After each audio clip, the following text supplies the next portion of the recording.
What's good with y'all, man? It's CTAZ. And today I'm gonna be showing y'all the best settings to use in NBA 2K24 so you can win more games. So I'm gonna go over all of the 3 main settings menus that you want to tap into. And as y'all see it on the screen, man, it's the regular settings, the coach settings, and lastly, the controller settings. But really quickly, man, before we get into it, all I ask is you drop a like. And if you're new here, man, join us on this journey as we're grinding to 10K. It's completely free and it'll make my day. So for the regular settings, man, off rip for this first one, difficulty, you want to put this on Hall of Fame. The reason being is this is obviously for offline modes, but you want to practice on Hall of Fame, especially in freestyle. That's where I personally get better in terms of shooting every single year, or even just using a new team in whatever 2K I'm playing. And if you practice on Hall of Fame, it's going to be way easier when you hop into the games, especially for play now, because as y'all know, man, it is dumb easy to shoot this year. Next up, we have the shot feedback, and you want to turn that to all, man. The reason being is this will not only show your shot feedback, but it'll also show your opponent's feedback. So if he's greening a shot, you'll know he greened it, or if he's whiting a shot, you'll know he whited it. And I mean, I know this year for my team in play now, at least, it's not green or miss, so it kind of doesn't really help. So it's not really as effective as it has been in the past, but nonetheless, man, you want to know if he greened it or not. That way you can kind of prepare yourself mentally to run a transition break. Next up, we have the motion blur, man. It's going to be set to 50 by default when you first get into the game.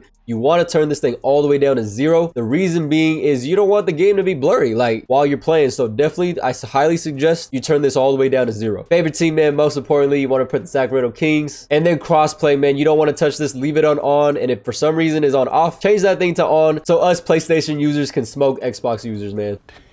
Yeah, boy. That's going to wrap it up for the regular settings. Now let's go ahead and hop into the coach settings. Coach settings, man, you want to turn adaptive coaching engine off. You don't want the AI to make any changes for you mid-game. For example, if you have this set to on, it's going to change your freelance, it's going to change your defense, you're substituting, and you don't want that. You want to be in full control of the team you're controlling. And then same thing goes for these next 2 ones, man. Timeouts and subs. You want to change these to manual. It's the same principle, man. You don't want to have the AI making changes for you mid-game. And then for these next 3, man, all the play vision stuff, you want to basically set all of these to either say all or full, because you want to see all the lines on the court when you're running your freelance, running your plays and sets. It makes it way easier for you to know where they're running to and whether you have to make a pass or a dribble handoff. And don't worry either, because your opponent will not see these lines unless you're playing one of the homies in person. All right, and for these next 3, man, offense, defense, play calling, and late game fouling, you want to set all 3 of these to manual. Reason being is, like I said again, you just want to have full control of your team. So late in the game, I like to have this on manual because I don't want to just send my op to the free throw line,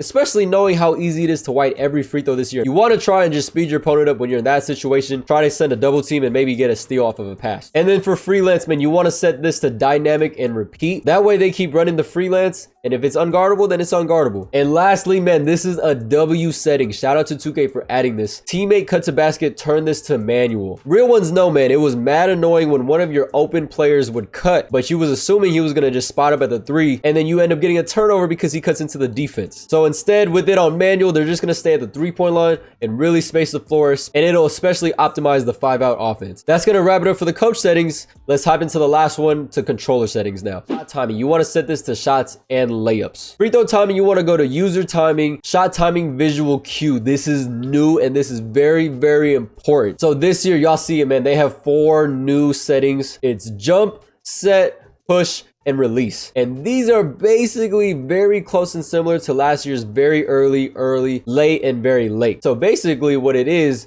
jump is very early, set is early, push is late, and release is very late. But I will say they're not exactly identical, but they are kind of similar. The reason they're not exactly identical is, from what I'm noticing, is with these new releases, they're really like what it's called. It's a visual cue. So I personally like to set it to set point because I feel like it's a little bit faster than these last 2. And I don't like jump because that's just a little too fast for my liking, at least. So I like this one. It's the most consistent for me to green, at least. And it's basically when they really just set the ball right before they're about to release it on the way up. So again, I cannot stress this enough, man. This is a very, very important setting, and please put this to set and you'll green way more shots. Next, another vital one going off of the visual cue is jump shot meter. Mike Wang literally confirmed, man, you get a 20% boost when you have the meter off. So set that thing to off and just thug it out and practice if you need to practice. Layup meter. So a lot of the community is divided on this. from what I'm hearing at least. I personally feel like it is way more beneficial to have it on because of how big the green window is this year. And you'll see later, you can change the size of the layup meter to large. So it's literally OD and easy to time this year when you're going for layups, especially with players like Giannis. Next up, free throw meter, same thing, have it off, man. You want to have that boost. And like I said, man, you'll see if you haven't played the game yet, literally whites go in this year, so you don't need that meter. Shot meter location, I guess this is a preference, but I like the consistency of how the last 5 2Ks, I don't know how long it's been since they added the same shot meter.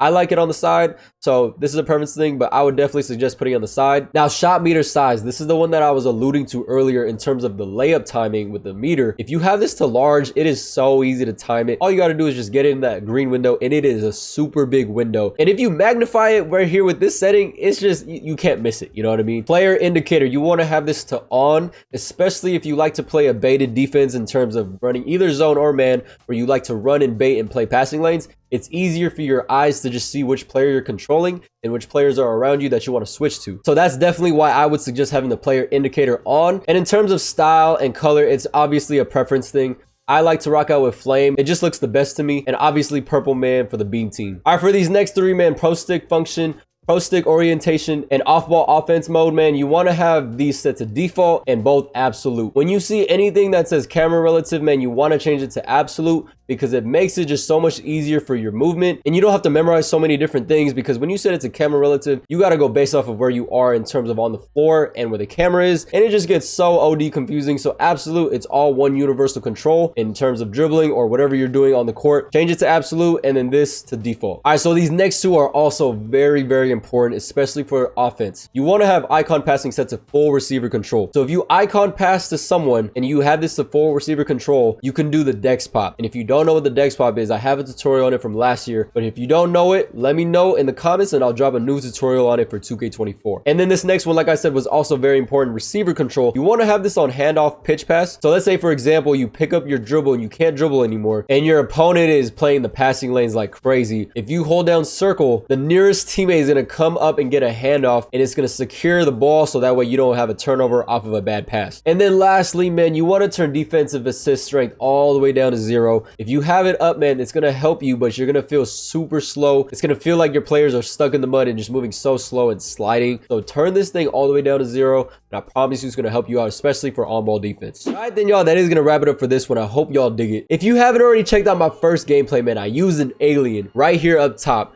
Make sure you click that video, man. I promise it's not going to disappoint y'all, and I'll catch y'all there.